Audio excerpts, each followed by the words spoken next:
Hello viewers, কেমন আছো সবাই? তো আজকে ভিডিওতে আমি ওয়েডনেসডে সিজন 2 এর তৃতীয় এবং চতুর্থ এপিসোডের ডিটেল এক্সপ্লেনেশন নিয়ে চলে এসেছি। আশা করছি এই ভিডিওটা আপনাদের ভালো লাগবে, তাই ভিডিওটাকে শুরু থেকে শেষ পর্যন্ত দেখার অনুরোধ করছি। তাছাড়া আমি আপনাদের কাছে ক্ষমা চেয়ে নিচ্ছি, যেহেতু ভিডিওটা আসতে অনেক দেরি হয়ে গেছে, তাই কথা দিচ্ছি এরপর থেকে আর কখনোই এমন হবে না। তাহলে চলুন আর বেশি কথা না বাড়িয়ে ভিডিওটি শুরু করা যাক। তো তৃতীয় এপিসোডে শুরু হয় আমাদের থিংকে দেখিয়ে, যাকে স্পেশাল ট্রিটমেন্ট দেওয়া হচ্ছিল কারণ অ্যাডামস পরিবার তার জন্মদিন ভুলে গিয়েছিল।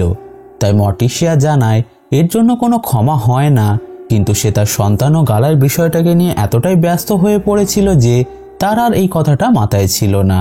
কথাটা শুনে গোমেজ তাকে সান্ত্বনা দিয়ে বলে এতে তার কোনো দোষ নেই, যেটা বলে সে তার কাছে গালার প্রস্তুতির বিষয়ে জিজ্ঞাসা করলে মর্টিসিয়া জানায় আগের দিন রাতে তার হঠাৎ তার মায়ের কাছে কল করার ইচ্ছা জাগে, যার জন্য সে বুঝতেই পারছে না সে এখন কি করবে।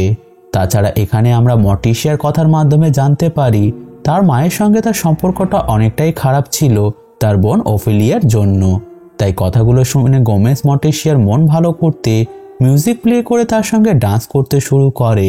আর ঠিক তখনই আমরা কোনো অজ্ঞাত ব্যক্তিকে জানালার সাহায্যে তাদের রুমে প্রবেশ করতে দেখি, যেটা বুঝতে পেরে মর্টিসিয়া যখন তার রুমে গিয়ে আলো জ্বালায় তখনই আমরা লক্ষ্য করি এটা আর কেউ নয়, ওয়েডনেসডে ছিল, যে তার মায়ের থেকে গুডির কালো জাদু বইটা চুরি করতে এখানে এসেছিল, যেটাতে সে অসফল হয়।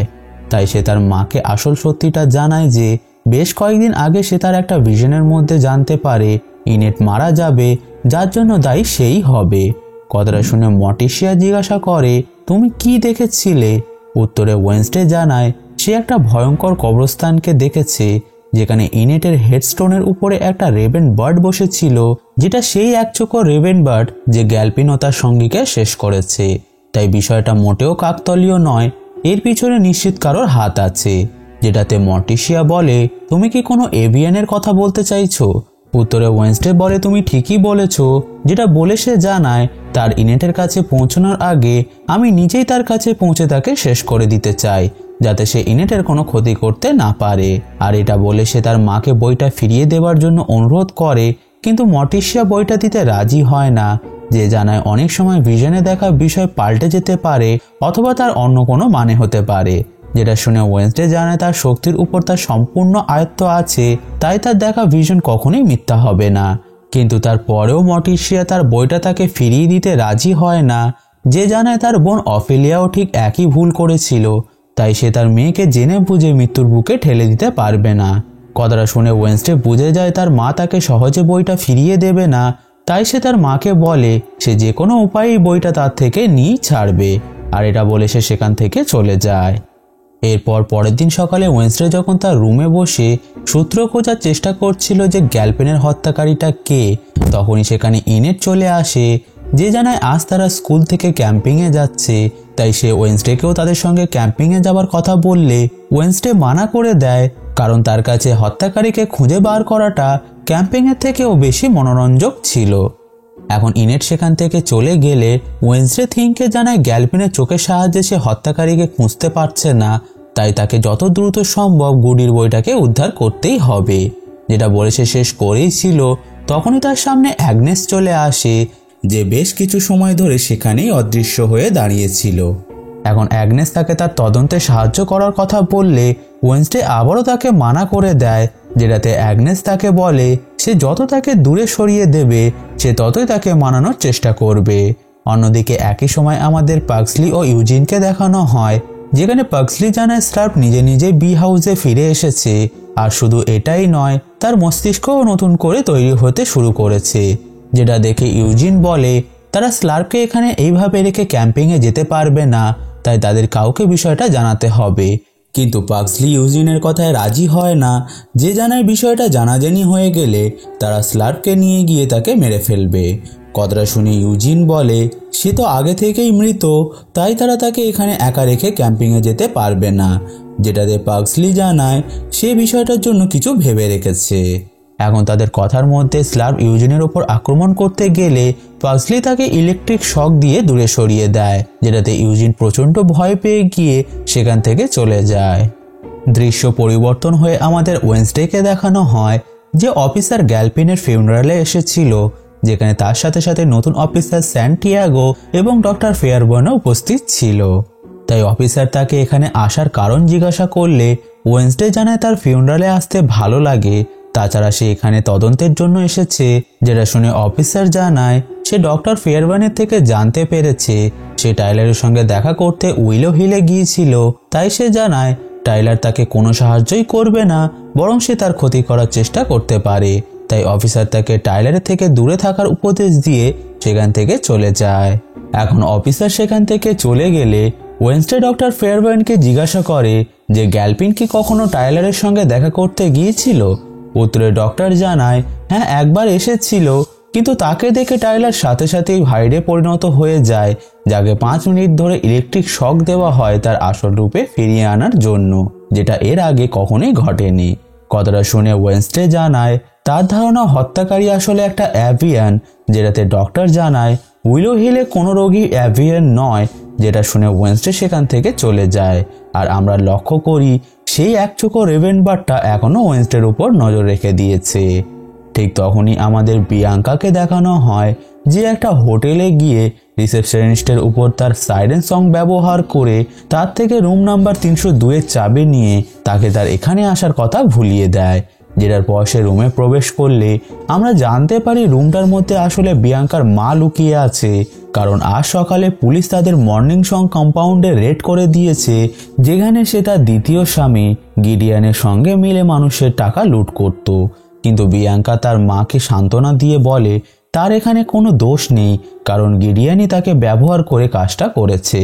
তাই সে ধরা পড়লে আসল সত্যিটা সবার সামনে চলে আসবে, তাই ততদিন সে যেন এখানে লুকিয়ে থাকে। অন্যদিকে একই সময় আমাদের ওয়েনসডেকে দেখানো হয় যে অ্যাগনেসের কাছে গিয়ে তাকে জিজ্ঞাসা করে যখন সে স্টকার হয়ে গ্যালপিনের ফোন থেকে তাকে মেসেজ করেছিল তখন সে তার ফোনটাকে আনলক কিভাবে করেছিল। তখনই আমরা জানতে পারি অ্যাগনেসের বান্ধবী জোসেফিন যে রূপ পরিবর্তন করতে পারত, সে গ্যালপিনের রূপ ধারণ করে কাজটা করেছিল। তাই সে আবারও গ্যালপিনের রূপ ধারণ করলে ওয়েনসডে গ্যালপিনের ফোনটার ফেস আইডির সাহায্যে আনলক করে নেয়। এখানে অ্যাগনেস ওয়েনসডেকে একটা বাক্স দেয় যার মধ্যে গ্যালপিনের কিছু জিনিসপত্র ছিল, যেটা সে পুলিশ পৌঁছানোর আগে তার বাড়ি থেকে সরিয়েছিল। তাই ওয়েনসডে কাজটার জন্য অ্যাগনেসের প্রশংসা করে পরক্ষণেই তাকে তার রুম থেকে ভাগিয়ে দেয়। এখন গ্যালপিনের ফোনটা চেক করলে ওয়েনসডে তার মধ্যে কাল নামে সেই গোয়েন্দার একটা ভয়েস মেল পায়, যার মধ্যে সে তার টেবিলের কথা বলেছিল, যেখানে সে কোনো প্রমাণপত্র লুকিয়ে রেখেছে। তাই বিষয়টা জানার পর ওয়েনসডে যখন অ্যাগনেসের দেওয়া বাক্সটা চেক করে তখন সে তার মধ্যে কিছু ছবি পায়, যেটাতে একটা পুরনো কটেজের ছবি ছিল, যেটা দেখে ওয়েনসডে বুঝে যায় এটা সম্ভবত তাদের অফিস হবে, যেখানে বাকি সূত্র পাওয়া যাবে। তাই সাথে সাথে সে ম্যাপ বার করে জায়গাটা খুঁজতে শুরু করে দেয়, যার দরুন সে লক্ষ্য করে এটা তো ক্যাম্প জেরোকুর কাছেই, যেখানে স্কুল থেকে ক্যাম্পিং করতে নিয়ে যাওয়া হচ্ছে, যার জন্য শেষ মুহূর্তে ওয়েনসডেও বাকিদের সঙ্গে ক্যাম্পিং করতে যেতে রাজি হয়ে যায়। তাই তাকে দেখে ইনেট প্রচন্ড খুশি হয় যে ওয়েনসডের সঙ্গে কথা বলছিল। তখনই সেখানে অ্যাগনেস চলে আসে, যে ওয়েনসডে সহকারী হয়ে কাজ করছিল। তাই সে ওয়েনসডেকে সেই কটেজের সমস্ত কোঅর্ডিনেটস বার করে দিয়ে দেয়। এরপর তারা বাসে করে ক্যাম্প সাইডে পৌঁছে যায়, যেখানে পাগজলি কফিনে করে সেই জম্বি মানে স্ল্যাবকে নিয়ে এসেছিল। তাই বিষয়টা দেখতে পেয়ে ওয়েনসডে যখন জিজ্ঞাসা করে কফিনের মধ্যে কি আছে, তখন পাগজলি তাকে মিথ্যা বলে দেয় যে কফিনে করে সে পেট্রোল ও কিছু বাজি নিয়ে এসেছে জঙ্গলে আগুন লাগানোর জন্য। তখনই সেখানে গোমেজ ও মর্টিসিয়া চলে আসে, যাদের দিকে ওয়েনসডে জিজ্ঞাসা করে তারা এখানে কি করছে। উত্তরে গোমেজ জানায় সে শুনেছে প্যারেন্টসরাও এখানে আসতে পারবে, তাই তারাও তাদের সঙ্গ দিতে এখানে চলে এসেছে। যেটা বলার পর সে ওয়েনসডেকে তার মায়ের সঙ্গে ঝামেলা মিটিয়ে নেওয়ার কথা বলে, কিন্তু ওয়েনসডে যেহেতু তার মায়ের উপর প্রচন্ড রেগেছিল তাই সে কিছুই না বলে সেখান থেকে চলে যায়। এদিকে ইউজিন তাদের টেন্টের কাছে এসে পাগজলিকে টেন্টের আশেপাশে কিছু রকেট লাগাতে দেখে জিজ্ঞাসা করে সে এগুলো কেন এনেছে। উত্তরে পাগজলি জানায় এটা সে তাদের সুরক্ষার জন্য লাগিয়েছে। তখনই কিছু শব্দ শুনে ইউজিন যখন টেন্টের ভিতরে যায় তখন সে সেখানে স্লার্পকে লক্ষ্য করে, যাকে দেখে সে প্রচন্ড ভয় পেয়ে যায়। তাই সে জিজ্ঞাসা করে স্লার্প এখানে কি করছে। উত্তরে পাগজলি জানায় সেই তো তাকে বলেছিল তারা স্লার্পকে স্কুলে একা রেখে আসতে পারবে না, তাই সে তাকে এখানে নিয়ে এসেছে। অন্যদিকে একই সময় প্রিন্সিপাল ব্যারিডট সমস্ত ছাত্রছাত্রীদের ক্যাম্পের নিয়মগুলো বলছিল। ঠিক তখনই সেখানে কিছু নর্মি মানে সাধারণ মানুষরা চলে আসে, যাদের লিডার রন ক্রুগার প্রিন্সিপালকে একটা পেপার দেখিয়ে বলে তারা এই ক্যাম্পটাকে 6 মাস আগেই বুক করে নিয়েছিল, তাই তারা যেন নিজেদের জিনিসপত্র গুছিয়ে নিয়ে এখান থেকে চলে যায়। উত্তরে প্রিন্সিপাল ব্যারিডটও ক্যাম্পের মালিকের সাইন করা একটা পেপার দেখিয়ে বলে তারাও জায়গাটাকে আগেই বুক করে নিয়েছিল, যার মানে হলো কোনোভাবে ভুলবশত ডবল বুকিং হয়ে গিয়েছে। তাই ক্যাডেট ক্রুগার তাদের জোর করে ক্যাম্প সাইট ছেড়ে দেবার কথা বললে ঠিক তখনই সেখানে ওয়েন্সডে চলে আসে, যে ক্যাডেট ক্রুগারকে বলে যদি তাদের এখানে ক্যাম্পিং করারই থাকে তাহলে তাদেরকে হারিয়েই করতে হবে। মানে এখানে একটা প্রতিযোগিতা করা হবে যেখানে বিজয়ী টিম থাকবে আর বাকিরা সুস্থভাবে ক্যাম্প ছেড়ে চলে যাবে, যেটাতে ক্যাডেট রাজি হয়ে যায়। এরপর প্রতিযোগিতা শুরু হয়ে যায়, যেখানে দুটো দলকে একটা করে জেফার দিয়ে দেওয়া হয়, যার মধ্যে যে দল প্রথমে অন্য দলের থেকে নিজেদের জেফার ছিনিয়ে নিয়ে টাওয়ারের উপরে রাখতে পারবে তারাই বিজয়ী হবে। তাই দুটোই দল জঙ্গলের মধ্যে নিজেদের জায়গা দখল করে নেয়, যেখানে ক্যাডেটের দল তীর ছুঁড়ে অ্যাজাক্সের মাথার টুপি সরিয়ে দিলে তার সঙ্গী সাথে সাথে পাথরে পরিণত হয়ে যায়। তাই সুযোগটাকে কাজে লাগিয়ে ক্যাডেটের দল অ্যাজাক্সের মাথা একটা কাপড় দিয়ে ঢেকে তাদের জেফারটা হাতিয়ে নেয়, যেটা দেখে বাকিরা ফ্লের চালিয়ে সবাইকে সিগন্যাল দিয়ে দেয়। এদিকে বাকি ক্যাডেটরা যারা তাদের জেফারটাকে রক্ষা করছিল সেখানে ওয়েন্সডে ও বিয়াঙ্কা চলে আসে, যেখানে বিয়াঙ্কা জানায় যেহেতু তারা হেডফোন পরে আছে তাই তার সাইরেন সং তাদের উপর কাজ করবে না, যার জন্য ওয়েন্সডে প্রথম ব্রুনো ও ইনেটকে পাঠায় তাদের উপরে আক্রমণ করতে। কিন্তু সঠিক সময় ক্যাডেটসরা সেখানে টিয়ার গ্যাস ছড়িয়ে নিজেরা মাস্ক পরে নেয়, ফলে গ্যাসের কারণে ইনেট ও ব্রুনো এগোতে পারে না। তাই ওয়েন্সডে তার দ্বিতীয় চালটা চালে এবং ইশারা করে ইউজিনকে আক্রমণ করতে বললে ইউজিন তার শক্তির দ্বারা মৌমাছিদের বশ করে ক্যাডেটসদের উপরেই ছেড়ে দিলে তারা ক্যাডেটসদের অবস্থা সম্পূর্ণ খারাপ করে দেয়। তাই অবশেষে সুযোগটাকে কাজে লাগিয়ে ওয়েন্সডে নিজেই এগিয়ে গিয়ে তাদের জেফারটাকে হাতিয়ে নেয়। তখনই বিয়াঙ্কা বাকিদের সিগন্যাল দিয়ে দেয়, কিন্তু সমস্যা হলো ক্যাডেটের টিম যেহেতু টাওয়ারের কাছাকাছি পৌঁছে গিয়েছিল আর ওয়েন্সডে অনেকটাই পিছিয়ে ছিল, তাই সবাই ধারণা করে নেয় তারা আর জিততে পারবে না। কিন্তু ওয়েন্সডের মাথায় আলাদাই পরিকল্পনা চলছিল, তাই সে পাহাড়ের চূড়ায় পৌঁছে একটা তীরের সাহায্যে জিপ লাইন বানিয়ে তার উপরে ঝুলে টাওয়ারে পৌঁছে ক্যাডেটের ছেলেটাকে এক লাথি মেরে দূরে সরিয়ে দিয়ে নিজেদের জেফারটাকে টাওয়ারে লাগিয়ে দেয়, ফলে তাদের টিম জয়ী হয়ে যায়। এরপর আমরা ওয়েন্সডেকে তার আসল কাজে লেগে পড়তে দেখি, যে থিংকে নিয়ে বার হলে পথে তার সঙ্গে প্রিন্সিপাল ব্যারিডটের দেখা হয়ে যায়, যে তাকে তার কাজের জন্য ধন্যবাদ জানিয়ে আজ রাতের বনফায়ারে তাকে আমন্ত্রণ জানায়। কিন্তু ওয়েন্সডের যেহেতু এসব পছন্দ ছিল না, তাই সে মানা করে দিয়ে সেখান থেকে চলে যায়। অন্যদিকে আমাদেরকে আবারও ক্যাডেট ক্রুগারকে দেখানো হয়, যে তার দলের হারটা মেনে নিতে পারছিল না, তাই সে আজ রাত চুপি চুপি আউটকাস্টদের এখান থেকে তাড়ানোর পরিকল্পনা করে। এদিকে রাতে বাকিরা বনফায়ার জ্বালিয়ে গান বাজনা করে মুহূর্তটাকে এনজয় করতে শুরু করে, যেখানে অ্যাজাক্স ব্রুনো ও ইনেটকে কাছাকাছি থেকে খুবই কষ্ট পায়।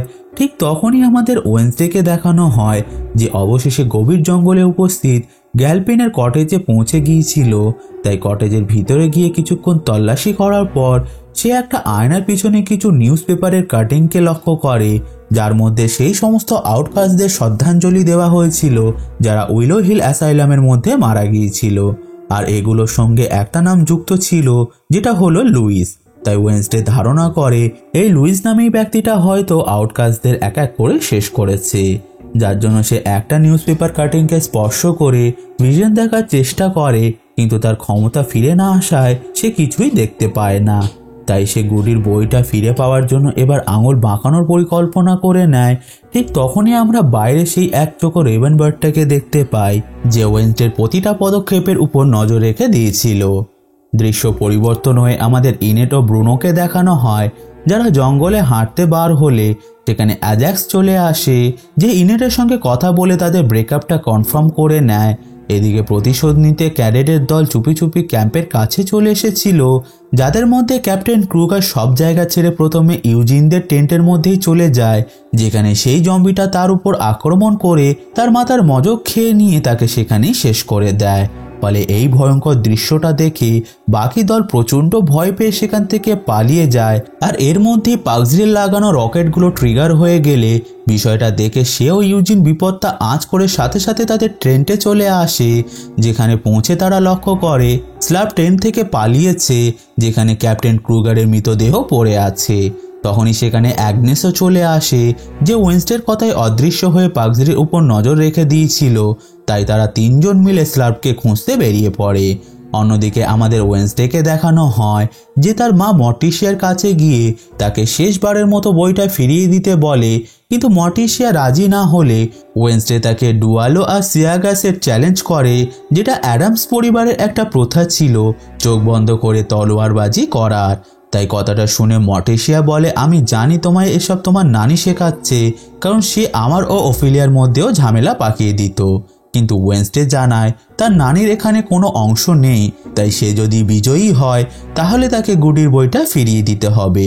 উত্তরে মর্টিসিয়া জানায় আর যদি সে জিতে যায় তাহলে সে গুডির বইটাকে জ্বালিয়ে নষ্ট করে দেবে, যেটাতে ওয়েন্সডে আর কোনো পথ না থাকায় রাজি হয়ে যায়। এরপর তারা দুজন জঙ্গলের মধ্যে গিয়ে তাদের ফাইট শুরু করে দেয়। আর অন্যদিকে স্লার্প, যে এখনও সেখানে ঘুরে বেড়াচ্ছিল তার পরবর্তী শিকারের খোঁজে, সে একটা কুড়ুর হাতে ওয়াশরুমে চলে যায়, যেখানে গোমেজ স্নান করছিল। এখন স্লার্প ওয়াশরুমের দরজা ভেঙে গোমেজের উপর আক্রমণ করতে যাবে, ঠিক তখনই সেখানে পাজলি সমেত বাকিরাও চলে আসে, যে ইলেকট্রিক শক দিয়ে স্লার্পকে দূরে সরিয়ে দেয়। এখন শব্দ শুনে সেখানে প্রিন্সিপাল ও বাকি ছাত্রছাত্রীরা চলে আসে, যারা জম্বিটাকে দেখে ভয়ে পালিয়ে যেতে শুরু করে। অন্যদিকে ওয়েন্সডে ও মর্টিসিয়া একে অপরকে কঠোর টক্কর দেওয়ার পর অবশেষে মর্টিসিয়া তার কৌশলের দ্বারা ওয়েন্সডেকে তলোয়ারবাজিতে হারিয়ে দেয়। তখনই সেখানে স্লার্প নামে সেই জম্বিটা চলে আসে, যে মর্টিসিয়ার উপর আক্রমণ করতে গেলে ওয়েন্সডে তার তরোয়ালটা জম্বিটার মাথায় ঢুকিয়ে দিয়ে মর্টিসিয়াকে বাঁচিয়ে নেয়। ঘটনাটির পর সেখানে পুলিশ চলে আসে, যারা পরিস্থিতিটাকে সামলে নেয় এবং স্লার্পকে হাত মুখ বাঁধা অবস্থায় তাদের গাড়িতে তুলে নেয় উইলো হিলে নিয়ে যাওয়ার জন্য। এদিকে ক্যাডেট ক্রুগারের মৃতদেহকে যখন অ্যাম্বুলেন্সে করে নিয়ে যাওয়া হচ্ছিল, তখনই ওয়েন্সডে একটা অজ্ঞাত ব্যক্তিকে তার দিকেই তাকিয়ে থাকতে দেখে, যার কাঁধে এসে সেই একচোখো রেভেনবার্ডটা বসে। ফলে ওয়েন্সডে কিছু করতে পারত, তার আগেই সেই অজ্ঞাত ব্যক্তিটা সেখান থেকে উধাও হয়ে যায়। এরপর আমাদের উইলো হিল অ্যাসাইলামকে দেখানো হয়, যেখানে ডক্টর ফেয়ারবার্ন আর জুডি মিলে অ্যাসাইলামে মার্লিন থরহিলকে নিয়ে আসে, যার সাথে সাথে তৃতীয় এপিসোডটি এখানেই শেষ হয়ে যায়।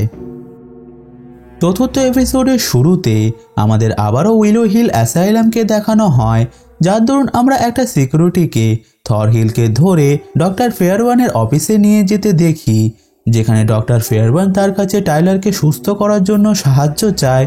কিন্তু ম্যারিলিন থরহিল বলে যতক্ষণ না তারা তাকে সম্মানের সহিত এখানে একটা পেশেন্টের মতো নিয়ে আসবে ততক্ষণ সে কিছুই বলবে না।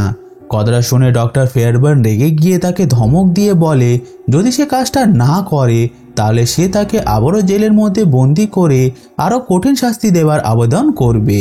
যেটা শুনে শাস্তির ভয়ে ম্যারিলিন রাজি হয়ে যায়, কিন্তু একটাই শর্তে, যে তাকে টাইলারের সঙ্গে একবার দেখা করাতে হবে। তাই তারা তাকে টাইলারের সঙ্গে দেখা করাতে নিয়ে যায়, যেখানে টাইলার ম্যারিলিনকে দেখে হঠাৎ হাইডে পরিণত হয়ে তার গলা চেপে ধরলে ম্যারিলিন বলে আমি জানি তুমি আমার উপর রেগে আছো, কিন্তু চিন্তা করো না, আমি খুব তাড়াতাড়ি তোমাকে এখান থেকে ছাড়িয়ে নেব। যেটা শুনে টাইলার তাকে ছেড়ে দেয়। দৃশ্য পরিবর্তন হয়ে আমাদের ওয়েন্সডেকে দেখানো হয়, যে একটা আউটকাস্ট ভিকটিম প্যাট্রিশিয়া রেডকারের অস্থি নিতে আসলে তখনই সেখানে তার নানি হেস্টার চলে আসে, যাকে সে কল করে এখানে ডেকেছিল। তাই তার নানি জিজ্ঞাসা করে সে প্যাট্রিশিয়া রেডকারের অস্থি নিয়ে কি করছে। উত্তরে ওয়েন্সডে জানায় আমার তদন্তের মধ্যে তার নাম এসেছে, যেটা বলে সে তার নানিকে বাকি ভিকটিমদের নাম দেখিয়ে জানায় এই সমস্ত আউটকাস্টরা যারা উইলো হিলের পেশেন্ট ছিল তাদেরকে হত্যা করা হয়েছে, যাদের মধ্যে কিছু জনের অস্থি এখানে রাখা আছে আর কিছু জনকে এখানে দাফন করে দেওয়া হয়েছে। কথাটা শুনে তার নানি হেস্টার জিজ্ঞাসা করে এগুলোর সাথে তোমার কি সম্পর্ক আছে। উত্তরে ওয়েন্সডে জানায় তার ভিশনের মধ্যে সে তার বন্ধু ইনেটের মৃত্যু দেখেছে, যার সঙ্গে এগুলোর সম্পর্ক আছে। তাই যদি সে তার ভিশন দেখার শক্তি ফিরে পেত তাহলে অনেক আগেই সে কেসটাকে সমাধান করে ফেলতো, কিন্তু তার মা যেহেতু গুডির বইটাকে জ্বালিয়ে দেওয়ার সিদ্ধান্ত করেছে, তাই তার কাজটা কঠিন হয়ে গেছে। এখানে আমরা ওয়েনসডের নানির কথার মাধ্যমে এটাও জানতে পারি সে আসলে সব ধরনের ফিউনারালের কাজ করত, আর এর জন্যই সে এত ধনবান হয়েছে। এখন ওয়েনসডে পার্টিশিয়া রেডকারের অস্থির ডিব্বা খুলতে গেলে সে তার ডালাটা খুলতে পারে না, তাই তার নানি ডালাটা খুলে দিলে সে যখন অস্থিটার গন্ধ শোকে তখন ওয়েনসডে বুঝতে পারে তাতে শুধুমাত্র হরিণ, কাঠবেড়ালি ও রাকুনের ছাই আছে, কোনো মানুষের অস্থি নেই। ফলে বিষয়টা জানার পর ওয়েনসডে একটু অবাক হয়ে যায়। ঠিক তখনই তার উপর নজর রাখা সেই একচোখো রেভেন বার্ডটা এসে ওয়েনসডে সংগ্রহ করা সেই প্রমাণগুলো নিয়ে উড়ে যায়। তাই ওয়েনসডের সাথে সাথে তার পিছু নেয়, কিন্তু তাতে কোনো লাভ হয় না। ফলে রেভেন বার্ডটা তার মাস্টারের সঙ্গে সেখান থেকে পালিয়ে যায়, যে বাইকে করে সেখানে এসেছিল। ঘটনাটির পর ওয়েনসডে তার নানিকে এই পুরো কবরস্থানটাকে কিনে নিয়ে খোঁজ করতে বলে যে এই কবরস্থানটার কাজের দায়িত্বে কে ছিল, যেটাতে হ্যাস্টার রাজি হয়ে যায়।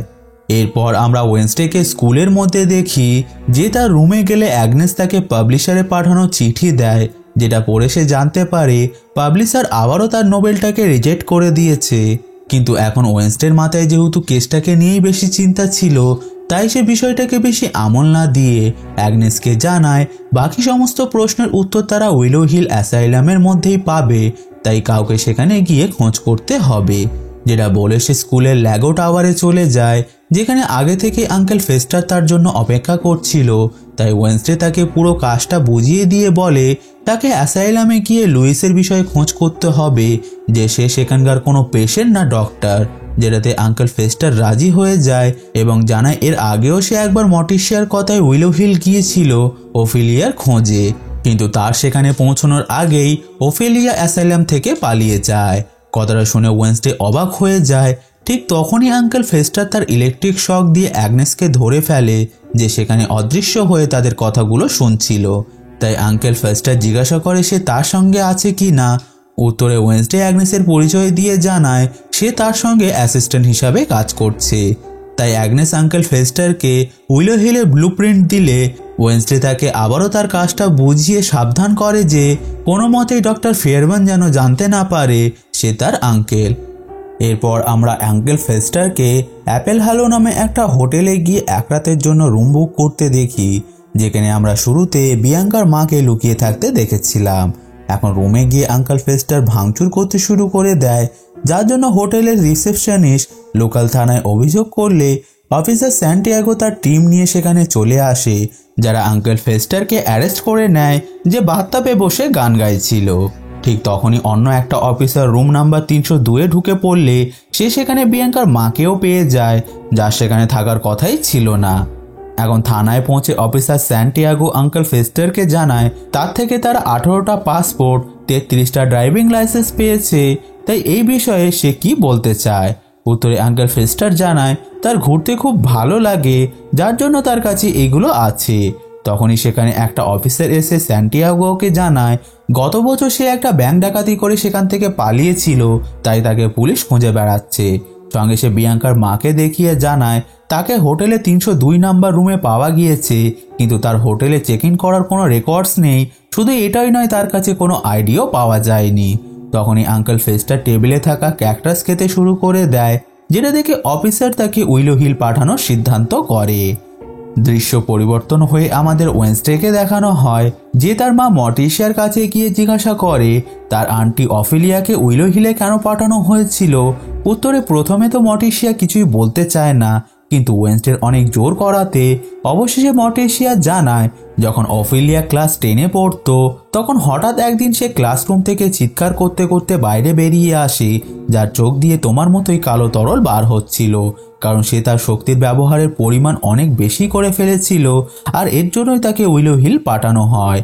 ঘটনাটির পর সে তার মা হ্যাস্টারকে অনেক বোঝানোর চেষ্টা করেছিল যে অফেলিয়ার মানসিক কোনো সমস্যা নেই, কিন্তু তার মা তার কথাগুলোকে বেশি আমল না দিয়ে নিজের কাজেই ব্যস্ত থাকে, যেটা শুনে আমরা বুঝতে পারি কেন মটিশিয়ার সঙ্গে তার মায়ের সম্পর্ক ভালো ছিল না।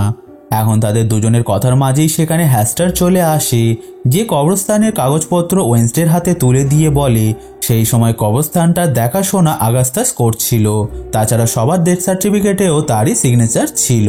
এখন বিষয়টা জানার পর ওয়েনসডে সেখান থেকে চলে গেলে হ্যাস্টার ও মর্টিসিয়া একে অপরের সঙ্গে কিছু কথা বলে, যার দরুন আমরা জানতে পারি অফেলিয়াকে বিগত 20 বছর ধরে খুঁজে পাওয়া যাচ্ছে না, যার এই অবস্থার জন্য মর্টিসিয়া তার মা হ্যাস্টারকেই দোষারোপ করে, কারণ সে সেই সময় নিজের দায়িত্ব সঠিকভাবে পালন করেনি।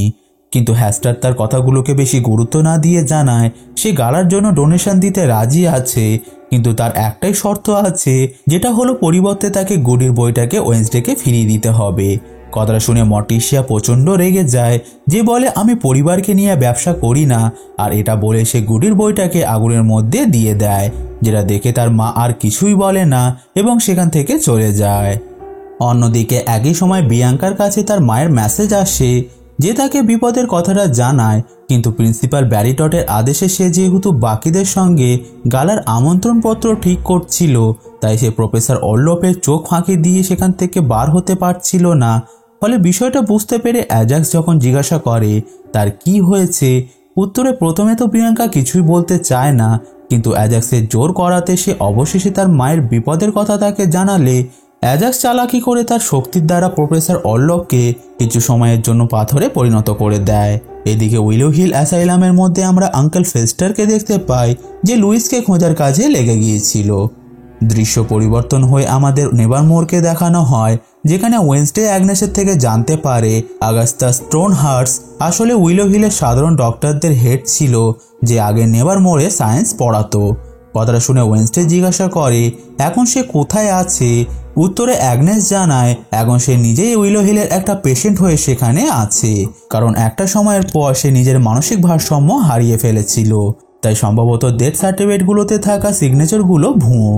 এখন ওয়েন্সডেকে অ্যাগনেসের সঙ্গে কথা বলতে দেখে ইনেট তাকে তার সঙ্গে কফি খাওয়ার জন্য ডাকে, কিন্তু ওয়েন্সডে জানায় সে এখন ব্যস্ত আছে, যেটা বলে সে থিংকে ডেকে তাকে বুঝিয়ে বলে দেয় যে সে যেন দ্রুত উইলো হিল অ্যাসাইলামে পৌঁছে আঙ্কেল ফেস্টারকে খবর দিয়ে দেয় যে তাকে আগাস্টা স্টোনহিঞ্জকে আগে খুঁজে বার করতে হবে, কারণ সেই তাদের লুইসকে খুঁজতে সাহায্য করতে পারবে। যেটা বলে সে শেষ করেই ছিল, তখনই তার কাছে ইনেট চলে আসে, যে জানায় তার মনে হচ্ছে আজকাল সে তাকে বাদ দিয়ে অ্যাগনেসের সঙ্গে সময় কাটাতে বেশি পছন্দ করছে। কথাটা শুনে ওয়েন্সডে বলে তুমিই তো চাইছিলে এইসব ঝামেলার মধ্যে না জড়াতে, যেটা বলার সাথে সাথে ওয়েন্সডে সেখানে সেই একচোখো রেভেনবার্ডটাকে লক্ষ্য করে, যে বাকি রেভেনবার্ডদের নিয়ে তাদের স্কুলটাকে ঘিরে ফেলেছিল। শুধু এটাই নয়, সেখানে সেই অজ্ঞাত ব্যক্তিটাও ছিল, যাকে আমরা কবরস্থান থেকে বাইক নিয়ে পালিয়ে যেতে দেখেছিলাম। এখন বিপদ আঁচ করতে পেরে ওয়েন্সডে ইনেটকে সাথে সাথে স্কুলের ভিতরে চলে যেতে বলে, যেটা শুনে ইনেট কিছু বুঝতে পারত তার আগেই সেই অ্যাভিয়ানের ইশারায় রেভেনবার্ডগুলো সবার উপরে আক্রমণ করে দেয়, তাই ওয়েন্সডে সেখানে থাকা একটা টেবিলকে উল্টে দিয়ে তার পিছনে ইনেটকে নিয়ে লুকিয়ে পড়ে। তখনই ছাত্রছাত্রীদের চিৎকার শুনে সেখানে প্রিন্সিপাল ব্যারিডট ও মর্টিসিয়া চলে আসে, যেখানে ব্যারিডট তার আগুনের শক্তির দ্বারা সেই রেভেনবার্ডগুলোকে তাড়াতে শুরু করে দেয়। ঠিক তখনই সেখানে সেই একচোখো রেভেনবার্ডটা থিংকে দেখতে পেয়ে তাকে নিয়ে উড়ে যেতে লাগে, যেটা দেখতে পেয়ে ব্যারিডট তার উপরেও আগুন ছুড়লে সে থিংকে ছেড়ে দিয়ে পালিয়ে যায়, যাকে উপর থেকে পড়ে যেতে দেখে ইনেট সাথে সাথে ছুটে গিয়ে তাকে লুফে নিয়ে বাঁচিয়ে নেয়। ঠিক তখনই ওয়েন্সডে স্কুলের মধ্যে সেই অজ্ঞাত অ্যাভিয়ানটাকে দেখতে পায়, যাকে দেখে সে তার দিকেই ছুটে গেলে সেই অজ্ঞাত ব্যক্তিটা স্কুলে উপস্থিত একটা গুপ্ত দরজা দিয়ে পালিয়ে সিঁড়ির ধারে নিজের কালো কাপড় ফেলে দিয়ে উধাও হয়ে যায়। তাই ওয়েন্সডে কাপড়টা হাতে নিয়ে যখন সিঁড়ি দিয়ে ওপরে ওঠে, তখন সে মিস ক্যাপ্রির মিউজিক রুমে পৌঁছে যায়, যেখানে আগে থেকেই ডক্টর ফেয়ারবার্ন উপস্থিত ছিল। তাই ওয়েন্সডে তাকে কালো কাপড়টা ফিরিয়ে দিয়ে বলে এটা হয়তো সে ভুল করে বাইরে ফেলে এসেছে, কিন্তু ডক্টর ফেয়ারবার্ন জানায় এটা তার নয়। ঠিক তখনই সেখানে মিস ক্যাপ্রি চা নিয়ে চলে আসে, যে কথা বলার সময় জোরে জোরে শ্বাস নিচ্ছিল, যেটা দেখে ওয়েন্সডের একটু সন্দেহ হয়। তাই ডক্টর ফেয়ারবার্ন সেখান থেকে চলে গেলে ওয়েন্সডে মিস ক্যাপ্রিকে জিজ্ঞাসা করে সে এমনভাবে জোরে জোরে নিঃশ্বাস কেন নিচ্ছে। উত্তরে ক্যাপ্রি জানায় সে প্রচণ্ড ক্লান্ত হয়ে গেছে, যার জন্য সে এভাবে শ্বাস নিচ্ছে, যেটা শুনে ওয়েন্সডের সন্দেহ আরও বেড়ে যায়। অন্যদিকে একই সময় আমাদের পুলিশ স্টেশনকে দেখানো হয়, যেখানে অফিসার স্যান্টিয়াগো যখন বিয়াঙ্কার মায়ের কাছে জিজ্ঞাসাবাদ করছিল, যার কোনো উত্তর সে দিচ্ছিল না, তখনই সেখানে বিয়াঙ্কা ও অ্যাজাক্স চলে আসে, যেখানে বিয়াঙ্কা অফিসারদের সঙ্গে কথা বলার জন্য তাদেরকে সাইডে ডেকে তার সাইরেন সং ব্যবহার করে এই কেসটা এখানেই থামিয়ে দিয়ে সবকিছু ভুলিয়ে দেয়। দৃশ্য পরিবর্তন হয়ে আমাদের উইলো হিল অ্যাসাইলামকে দেখানো হয়, যেখানে থিং ডক্টর ফেয়ারবার্নদের গাড়ির সাহায্যে পৌঁছে গিয়েছিল। তাই অ্যাসাইলামের ভিতরে গিয়ে সে আঙ্কেল ফ্যাস্টারকে ওয়েনসডের পাঠানো মেসেজটা জানিয়ে দেয় যে তাকে প্রথমে আগাস্টা স্টোন হিলসকে খুঁজে বার করতে হবে, যে তাকে লুইসের খবর দিতে পারবে। তাই বিষয়টা জানার পর ফ্যাস্টার সেখানকার সিকিউরিটি উইলবারকে ডেকে জিজ্ঞাসা করে সে কোনো আগাস্তাসকে চেনে কি না। উত্তরে উইলবার জানায় আগাস্তাস স্যার খুব কমই লোকেদের সঙ্গে সাক্ষাৎ করে, যেটা বলে সে তাকে তার কাছে নিয়ে যায়। এখন আগাস্তাসের কাছে পৌঁছে ফ্যাস্টার জিজ্ঞাসা করে সে লুইসের বিষয়ে কি জানে। উত্তরে আগাস্তাসের কাঁধে থাকা টিয়াটা তাকে উল্টো পাল্টা বলে সেখান থেকে তাড়ানোর চেষ্টা করতে গেলে ফ্যাস্টার রেগে গিয়ে তাকে ইলেকট্রিক শক দিয়ে আবারও লুইসের কথা জিজ্ঞাসা করলে টিয়াটা একটা নাম্বার তাকে বলে, যেটা ছিল 51971। তাই নাম্বারটা জানার পর ফ্যাস্টার যখন আগাস্তাসকে তার রুমে নিয়ে যাচ্ছিল, তখনই মেনটেন্যান্স রুমের দিকে ইশারা করে সে লুইসের নাম করে, যার পরক্ষণেই আমরা দুটো সিকিউরিটিকে ম্যারিলিন থরহিলকে সেখান দিয়ে নিয়ে যেতে দেখি, যে ফ্যাস্টারকে দেখেই চিনে ফেলে যে এটা ওয়েনসডের আঙ্কেল। তাই সে ডক্টর ফেয়ারবার্নের কাছে গিয়ে বিষয়টা তাকে জানিয়ে দেয়, যেটা জানার পর সে ফ্যাস্টারকে ধরে ফেলে তাকে স্লার্পের রুমেই বন্দি করে দেয়। অন্যদিকে স্কুলের মধ্যে মর্টিসিয়া ওয়েনসডের কাছে এসে তাকে এবার থেমে যাওয়ার কথা বলে, কারণ এইভাবেই চলতে থাকলে সে সব কিছুকেই নষ্ট করে দেবে। কিন্তু ওয়েনসডে তার কোনো কথাই শোনে না এবং প্রফেসর ওরলফের কাছে গিয়ে তাকে আগাস্তাসের বিষয়ে জিজ্ঞাসা করে, যেটাতে ওরলফ জানায় অনেক বছর আগে আগাস্তাস এখানে সায়েন্স পড়াতো, কিন্তু তার সঙ্গে সে খুব একটা আলাপ করতো না, কারণ সে একজন নরমিট ছিল। কথাটা শুনে ওয়েনসডে জিজ্ঞাসা করে আগাস্তাস কি কখনো কোনো লুইসের কথা বলতো, মানে তার স্ত্রী বা মেয়ে। উত্তরে ওরলফ জানায় তার স্ত্রী তো অনেকদিন আগেই মারা গিয়েছে আর সে তার মেয়ের বিষয়ে কিছুই জানে না। তখনই আমাদেরকে বিয়াঙ্কাকে দেখানো হয় যে অ্যাজাক্সকে সঙ্গে নিয়ে তার মাকে নেবার মোড়ে নিয়ে চলে এসেছিল, যারা স্কুলের একটা গুপ্ত রাস্তা দিয়ে যাওয়ার সময় প্রিন্সিপাল ব্যারি ডটকে ফোনে কারোর সঙ্গে কথা বলতে শোনে, যে বলছিল সে সব কিছু সামলে নেবে, তাই তার চিন্তা করার কোনো প্রয়োজন নেই। ঠিক তখনই অ্যাজাক্সের ফোনে আওয়াজ হলে প্রিন্সিপাল সতর্ক হয়ে যখন গুপ্ত দরজা খুলে চেক করে, তখন সে সেখানে কাউকেই দেখতে পায় না, কারণ এতক্ষণে তারা লুকিয়ে পড়েছিল। এদিকে থিং ফিরে এসে ওয়েনসডেকে আঙ্কেল ফ্যাস্টারের ধরা পড়ার কথাটা জানিয়ে দেয়, যেটা জানার পর ওয়েনসডে তাকে আবারও উইলো হিল ফিরে গিয়ে আঙ্কেল ফেস্টারের খেয়াল রাখতে বলে। এরপর সে অ্যাগনেসকে সঙ্গে নিয়ে আঙ্কেল ফেস্টারকে উইলো হিল থেকে বার করার পরিকল্পনা করতে শুরু করে, যেখানে ইনেটও উপস্থিত ছিল, যে ওয়েনসডেকে অ্যাগনেসের সঙ্গে কাজ করতে দেখে প্রচণ্ড রেগে যায়। তাই সে নিজেই থেকে এসে তাদের কাজে সাহায্য করার কথা বললে ওয়েনসডে তাকেও অ্যাগনেসকে উইলো হিলের বাইরে পাহারা দেওয়ার কাজ দেয়, যাতে সে ভিতরে ধরা পড়লে তারা পুলিশকে খবর দিয়ে দিতে পারে, যেটাতে ইনেট রাজি হয়ে যায়। এরপর তারা পরিকল্পনা অনুযায়ী কাজে লেগে যায়, যেখানে আজ রাতে যেহেতু মিস ক্যাপ্রির উইলো হিলের মধ্যে একটা মিউজিক সেশন ছিল, তার জন্য সে বার হলে ওয়েনসডে লুকিয়ে লুকিয়ে তার গাড়ির ডিক্কিতে গিয়ে উঠে পড়ে, যাতে সে সহজেই উইলো হিলে প্রবেশ করতে পারে। তখনই আমাদের ইনেট ও অ্যাগনেসকে দেখানো হয়, যারা আগে থেকেই সেখানে পৌঁছে গিয়েছিল। তাই অ্যাগনেস অদৃশ্য হয়ে একটা এক্সপ্লোজিভ সিকিউরিটিতে রুমে রেখে আসে। এখন মিস ক্যাপ্রি সেখানে পৌঁছালে সিকিউরিটি যখন তার গাড়ির ডিক্কিটা চেক করতে যায়, তখনই অ্যাগনেস সেই এক্সপ্লোজিভটাকে ব্লাস্ট করে দেয়, ফলে সিকিউরিটির ধ্যান সেই দিকে চলে গেলে ওয়েনসডে সহজেই অ্যাসাইলামের ভিতরে চলে যায়। এরপর সে একটা মহিলা কর্মচারীর সাহায্যে ফেস্টারের জেলের কাছে পৌঁছায়, যার সঙ্গে ফেস্টার এখানে এসে বন্ধুত্ব করে নিয়েছিল। এখন জেলের দরজা খুলে ওয়েনসডে তার আঙ্কেলকে ছাড়িয়ে নেয়, যেটার পর তারা লুইসকে খুঁজতে বেরিয়ে পড়ে। কিন্তু জেলের দরজা যেহেতু তারা বন্ধ করতে ভুলে গিয়েছিল, তাই স্লার্পও নিজেকে ছাড়িয়ে নিয়ে জেল থেকে বেরিয়ে যায়। এরপর সে সেখানকার একটা সিকিউরিটির উপর আক্রমণ করে দিলে সুযোগটাকে কাজে লাগিয়ে ম্যারিলিন থরহিল পালিয়ে যেতে লাগে, যার দরুন তার সঙ্গে ওয়েনসডে দেখা হয়ে যায়, যারা একে অপরকে দেখে আপাতত কিছুই বলে না, কারণ তারা নিজেদের কাজে ব্যস্ত ছিল। এতক্ষণে অ্যাসাইলামের অ্যালার্ম বেজে ওঠে, যেখানে একটা সিকিউরিটি গার্ড এসে ডক্টর ফেয়ারবার্নকে স্লার্পের জেল থেকে বার হয়ে যাবার কথা জানিয়ে দেয়, তাই সে তাদের যে কোনো উপায়ে তাকে ধরার আদেশ দিয়ে দেয়। এদিকে ওয়েনসডে তার আঙ্কেলকে সঙ্গে নিয়ে মেনটেন্যান্স রুমের সামনে পৌঁছালে আঙ্কেল ফেস্টার যখন টিয়ার বলা নাম্বার সেখানে এন্টার করে, সাথে সাথে মেনটেন্যান্সের রুমের দরজা খুলে যায়। তাই তারা দুজন মিলে ভিতরে গেলে ওয়েনসডে সেখানে একটা গুপ্ত দরজাকে আবিষ্কার করে, যেটা খুলে তারা যখন ভিতরে যায় তখনই তারা লক্ষ্য করে এটা আসলে একটা গুপ্ত চেম্বার, যেখানকার দেওয়ালে লেখা ছিল long term outcast integration study, যেটা দেখে ওয়েনসডে বুঝে যায় লুইস কোনো ব্যক্তি নয়, এটা একটা গুপ্ত প্রোগ্রাম। তাই জায়গাটার লাইট জ্বালিয়ে ওয়েনসডে যখন সেখানকার জেলগুলো এক এক করে চেক করে তখন সে বুঝে যায় জেলের মধ্যে বন্দি আউটকাস্টগুলো সেই সব ব্যক্তিরা যাদের শ্রদ্ধাঞ্জলি সে অফিসার গ্যালপিনের ক্যাবিনে দেখেছিল, যার একটাই মানে দাঁড়ায় যে অগাস্টাস এই সমস্ত আউটকাস্টদের উপর এক্সপেরিমেন্ট করার জন্য তাদের এখানে বন্দি করে রেখে তাদের মৃত ঘোষণা করে দিয়েছে। এখন বিষয়টা দেখে তারা কিছু করতে পারত, ঠিক তখনই সেখানে সেই অজ্ঞাত এভিয়ানটা চলে আসে, যে আর কেউ নয় অ্যাসাইলামের রিসেপশনিস্ট জুডি ছিল। তাই তাকে দেখে ওয়েনসডে বুঝে যায় সে আসলে আগাস্তিসের মেয়ে, যে জানায় তার বাবা আগাস্তিস চাইছিল নর্মিসদেরকেও আউটকাস্টে পরিণত করতে, যার জন্য সে এই জায়গাটাকে বানিয়েছে।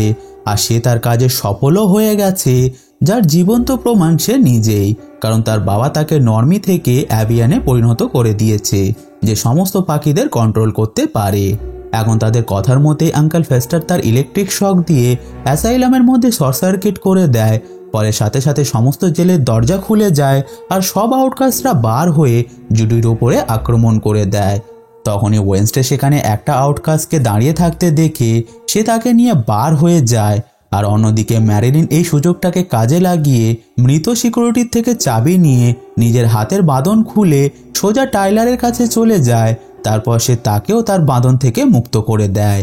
কিন্তু টাইলার এখানে আর ম্যারিলিনের কথা শোনে না, যে তার এই অবস্থার জন্য তাকেই দোষ দিয়ে হাইডে পরিণত হয়ে যায়, যাকে দেখে ম্যারিলিন নিজের প্রাণ বাঁচাতে সেখান থেকে পালিয়ে যাওয়ার চেষ্টা করে, কিন্তু তাতে সে সফল হয় না এবং টাইলার তার উপর আক্রমণ করে তাকে সেখানেই শেষ করে দেয়। অন্যদিকে ডক্টর ফেয়ারবার্ন আগাস্টাসকে সঙ্গে নিয়ে কোনোভাবে তার অফিসে পৌঁছে যায়, যে পুলিশকে সাহায্যের জন্য কল করতে গেলে পিছন থেকে স্লার্প চলে এসে তার উপর আক্রমণ করে তাকে শেষ করে দেয়। যেটার পর আমরা স্লার্পকে কথা বলতে দেখি, যে আগাস্টাসকে বলে কেমন আছো পুরনো বন্ধু, আর এটা বলে সে তাকেও শেষ করে দেয়। এরপর আমাদের ওয়েনসডেকে দেখানো হয় যে সেই মহিলাটাকে সঙ্গে নিয়ে অ্যাসাইলাম থেকে বার হচ্ছিল। তখনই তার সামনে টাইলার হাইড রূপে চলে আসে, যাকে দেখার সাথে সাথে ওয়েনসডে মহিলাটাকে সেখান থেকে পালিয়ে যেতে বলে।